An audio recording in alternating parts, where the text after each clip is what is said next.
Bismillah wa salatu wa salam ala Rasulillah. Assalamu alaikum wa rahmatullahi wa barakatuh. Welcome back to your lockdown library with me, Asim Qureshi, as I look to discuss another set of books today, inshallah. So really, what I thought is I would return to the topic that I'm probably most familiar with throughout the course of my working life, which is Guantanamo Bay. And seeing as we're in a coronavirus lockdown right now, or at least most of us are, and those of us who aren't, of course, are usually frontline workers who, of course, are doing a very necessary job.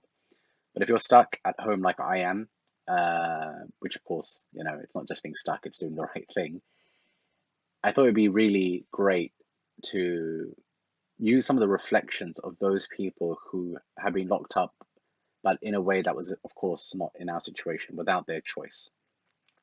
And so I have a series of Guantanamo Bay memoirs that I have in my library at home, and I wanted to share some reflections on some of them with you. So I'm going to start with this one here, which is Marsden Begg's book, Enemy Combatant. It's his account of not only his time in Guantanamo, but really what it means to be a British Muslim who grew up here in the UK, who went to school here, who lived on the streets of Birmingham, what life was really like for him, and how he then went on this journey towards discovering his faith, towards helping Muslims across the world, and then eventually how he ends up in Guantanamo Bay and how he deals with that. I think probably one of the most moving and compelling parts of the book is really right from the very beginning, where he has this extremely profound dream of what signals is going to happen to him in the future.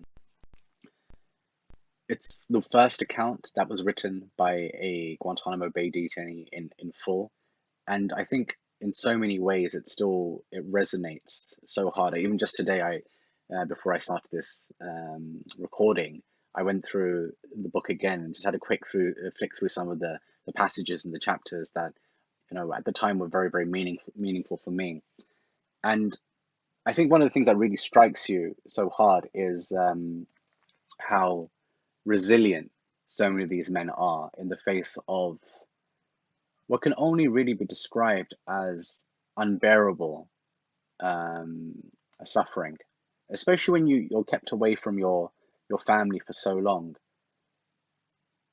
When I think of Marsden's experience, you've got there's a moment near the beginning of his detention where he hears a screaming of a woman in the cell next to where he's being interrogated while he's being detained in Afghanistan. And he's led to believe that this is his wife. And, somebody who right now is self-isolating, I can just walk downstairs and, go and talk to my wife if I want, talk to my kids if I want. And so for people who are making like similitudes to being imprisoned at this time, I think we really need to stop with that. And by reading these accounts, I think they can give us a level of empathy for prisoners and what they are currently suffering, as opposed to us who have, despite the panic buying that's going on, generally speaking, have access to food, we have access to water, we have access to clean toilets and showers and everything that we might want. And so I think Marsden's account is so compelling, especially at this time, especially to remind us that, this experience that we're going through, it's not really that much of a hardship. And I think also what's so compelling about his story is just the level of forgiveness this man has. You read it throughout the pages of the book, but it goes to his character really, that we're given such an insight into how formidable he is as a person, but also, how willing he is to work towards justice and to have worked his whole life since he's been released from Guantanamo for the sake of others who are still detained there till this day. So the aspect of Marsden having gone abroad to help others really brings me to the next book, which is Witnesses of the Unseen, 7 Years in Guantanamo, which is by two men, actually. Lakhdar Boumediene, and Mustafa Ait Edir. These men are both from North Africa, and they traveled to Bosnia during the before actually, and were there during the years of the Balkans conflict. They remained there. They helped the Bosnian people. They really took on the cause for themselves, and were actually granted citizenship in Bosnia.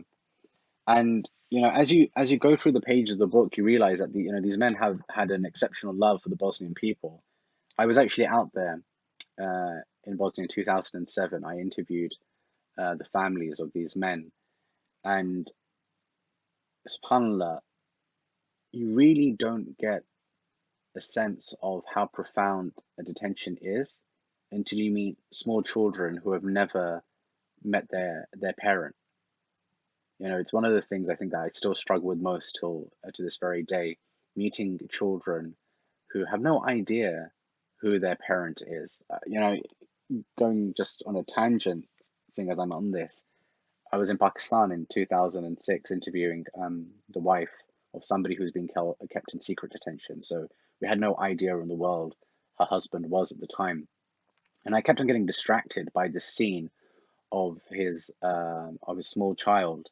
I think his child was 4 or 5 at the time, and she was eating her food, but she also had a picture next to her, and she was picking up food from her plate and feeding it to the picture. And then I realized, of course, that the picture was of her father.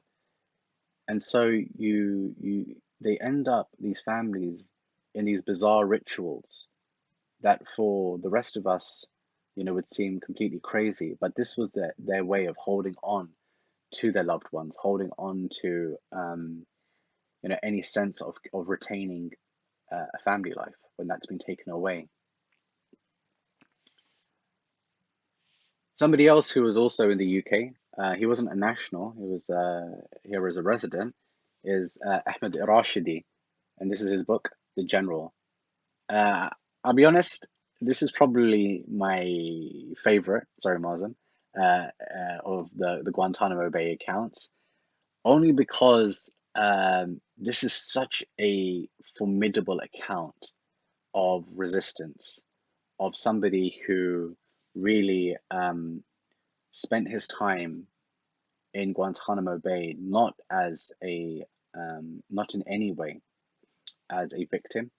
He really shows what having a sense of integrity, a sense of honor, a sense of bravery is.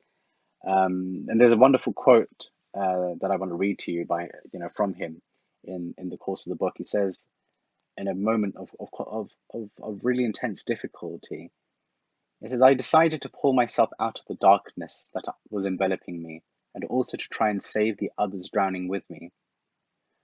So I began to recite some short chapters of the Quran, and as I did, with the help of God, the fear in me subsided. My heart rested, and I came back to myself. I think my recitation also had the same effect on the others. So I recited some more. Nobody stopped me. It was as if the lounge had been emptied of the guards. Calm prevailed. You'll find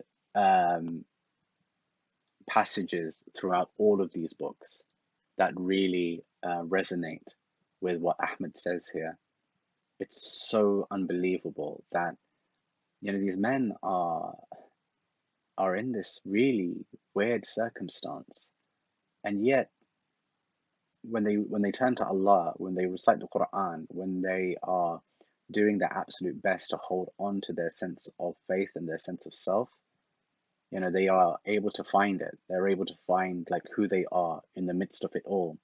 And I just always think that's so compelling for us who have so many privileges, who have our complete freedom, um, especially in a time like Ramadan when we're supposed to reflect more about, our lives and take account of ourselves. That we really think about what these men have been through and how they held on. Muazzam, you need to find this clip. I won't spoil the whole story, but there's a clip of Muazzam on the internet that you should be able to find, where he talks about his first prayer on the rendition flight to Guantanamo. It's really it's really quite a compelling story, and I definitely encourage you to try and find it. The next book, uh, 5 years of my life, an innocent man in Guantanamo. This is from Murat Kurnaz, who is a German national. He's Turkish by ethnicity, but he's a German national. His account is I would say it's actually a bit different from the others, because with the others you do find this sense of almost forgiveness. There is a forgiving tone, and Murat has that too, no doubt. But there is a power in his anger, and that voice of anger really shines through in his book in a way that I didn't find with the others. But it's no less compelling for that. I think that it's actually quite incredible that he was willing to share that voice of righteous indignation with us.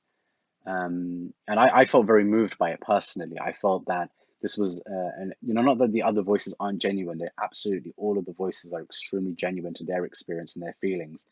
But I did appreciate the fact that he didn't sugarcoat anything. That he really, where he feels a sense of anger, a sense of injustice at those who harmed him, he's willing to call that out. That's very different to this book, uh, Guantanamo Diary by Mohamedou Oud Salahi, who's a Mauritanian national. This book actually, subhanAllah, there is now an unredacted version of this book, by the way, which I don't have.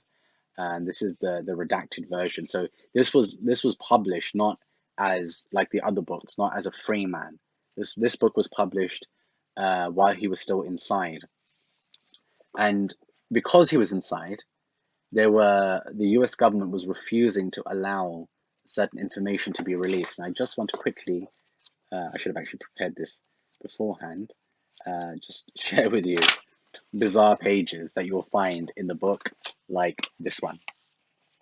Yep, that's how much redaction they did in certain places. And you'll find that this goes on throughout the book. There's redactions everywhere. But that page in particular, I thought, when I came to it, I was just like, well, what's the point? And actually, I thought that the publishers and Larry Seams, who helped to edit the book, did a fantastic job of putting those redactions in, because they remind us of how bizarre Guantanamo Bay is as an institution, as a place, and how utterly wrong-minded it was of them to carry out this redaction in the way that they did. I mean, I remember seeing letters from former prisoners to their children, where the entire letter is redacted except for, like, I love you and assalamu alaikum. That's it. Like, literally everything else is gone. And what do they have to fear? Like, these guys could not do anything. They can't go anywhere, and yet they still do that. I think what's most compelling, because I have seen the unredacted version. I've read passages from it and compared them to the redacted stuff. I mean, it's bizarre because there's actually no reason for it whatsoever when you see what the full version actually is. So it tells you a little bit about the level of anxiety that Americans have about their national security and how completely irrational so much of it is. The next book I'm going to share is Ambassador POW, Ambassador Prisoner of War, by Mullah Abdul Salam Zaif. It was edited by Zuleika Adam Dinat. She actually did this for my organization, Cage. So this is a wonderful account which you can get from the Cage website. You can purchase it from there. What it is a more detailed account of Mullah Zaif's time in Guantanamo Bay. He's got another book called My Life with the Taliban, which some soul took my version and did not return to me. But this short book actually details the Guantanamo section of his account in a little bit more detail, which My Life with the Taliban doesn't. Mullah Zaif's an incredible figure. He was somebody who was the ambassador for the Taliban in Pakistan. He was captured. He was taken to Guantanamo Bay, but really, has spent his life since his release trying to help build peace in Afghanistan. He's quite an incredible figure. I've had the pleasure of meeting him a number of times. Genuinely somebody who's extremely intellectual, is thinking very deeply about how to build peace in Afghanistan and to build a better future for all. There are three other books. One actually mentioned in the last episode in the section of the Quran. So this is Guantanamo Qissati by Sami al-Hajj. This one's in Arabic. I mentioned in the last episode that you can actually find the English translation on the Al Jazeera website. They published it for free, so you can download it from there. But of course, if you're an Arabic speaker, then do support Sami's book by trying to get a hold of a copy of his account. And then we have a couple of other books. Murad Ben Chilali's book. Unfortunately, my French is pretty weak, so I'm not going to try and butcher the language by pronouncing that. But if you're a French speaker, then there is an account in French that you can get a hold of. And also, for those of you who are Dutch speakers, Moussa Zamouri's book, which unfortunately I'm not a Dutch speaker, but I do like to hold on to copies of these books, because I think they have something. It's meaningful for me to have a copy of each of their books in my library. So yeah, I just wanted to share my Guantanamo Memoirs section from my library with you. I think it's an important set of accounts for us to be thinking about, to be reading, to be reflecting on. What do their stories tell us? What can we learn about this extremely strange period that we're living in right now due to the coronavirus? What can we learn about ourselves? What can we learn about our faith? I think all of these men have so much to tell us about how we practice our faith in the world that we live in today. And they're all genuinely remarkable here, figures. They're all heroes. May Allah subhanahu wa ta'ala accept, them for everything that they've been through, recompense them for what they've been through, and grant them every blessing in this life and the next, inshallah. So that's it for this week, for this episode, should I say. And inshallah, I hope to see you all again soon. Jazakumullah khair. Wassalamu alaikum wa rahmatullahi wa barakatuh.